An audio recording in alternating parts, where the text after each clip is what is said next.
بسم اللہ الرحمن الرحیم۔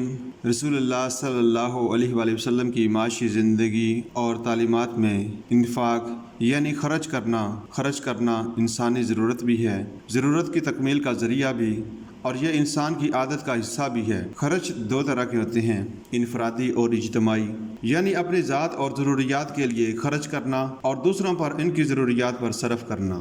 نبی صلی اللہ علیہ وآلہ وسلم معاشی تعلیمات خرچ کرنے کے سلسلہ میں ہماری جو رہنمائی کرتی ہیں، ان میں میانہ روی، ذاتی خرچ کے سلسلہ میں اسلام نے میانہ روی کا حکم دیا اور اسے معیشت کی کامیابی بتایا۔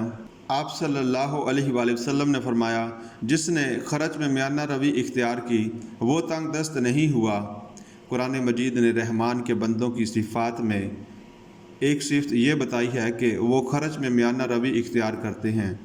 آپ صلی اللہ علیہ وآلہ وسلم نے فرمایا کہ آدمی کے دانا ہونے کی دلیل یہ ہے کہ وہ اپنے خرچ میں میانہ رو ہو۔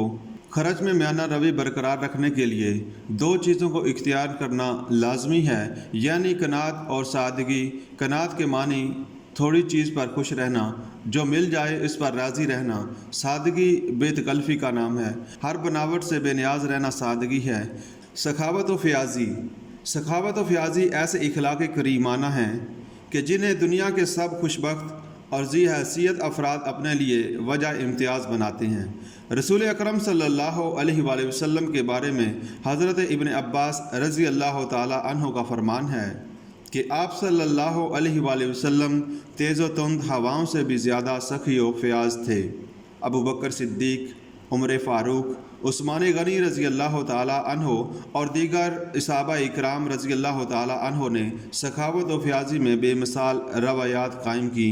نبی صلی اللہ علیہ وآلہ وسلم معاشی تعلیمات کے منافی نہیں، پس انداز کرنا نبی صلی اللہ علیہ وآلہ وسلم معاشی تعلیمات کے منافی نہیں بلکہ عین مطابق ہے۔ حضرت کعب رضی اللہ تعالی عنہ آپ صلی اللہ علیہ وآلہ وسلم کی خدمت میں حاضر ہوئے اور عرض کی کہ میں اپنا کل مال اللہ تعالیٰ کی راہ میں خرچ کرنا چاہتا ہوں۔ آپ صلی اللہ علیہ وآلہ وسلم نے فرمایا کہ کل مال سے کچھ رکھو اور کچھ خرچ کرو۔ فرمایا کہ اپنے مال سے کچھ بچا لو، یہی تمہارے لیے بہتر ہوگا۔ اسی طرح ایک اور صحابی رضی اللہ تعالی عنہ نے اپنا سب سے پسندیدہ مال صدقہ کرنے کا ارادہ ظاہر کیا تو آپ صلی اللہ علیہ وآلہ وسلم نے پوچھا، کیا تمہارے رشتہ دار اور اولاد وغیرہ ہیں؟ اس صحابی نے عرض کی، یا رسول اللہ صلی اللہ علیہ وآلہ وسلم ہیں۔ آپ نے فرمایا، اسے ان کے لیے بچا لو، اور یہ امر بہتر ہوگا کہ تمہارے رشتہ دار تمہارے بعد اس سے فائدہ اٹھائیں، بجائے اس کے کہ وہ دوسروں کے سامنے ہاتھ پھیلائیں۔ خرچ کے شرائط و آداب میں خرچ سے مراد انفاق فی سبیل اللہ، یعنی اللہ کی راہ میں خرچ کرنا، یہ ایک عنوان ہے جس کے تحت تمام دینی اور معاشرتی اور اجتماعی خرچ آ جاتے ہیں۔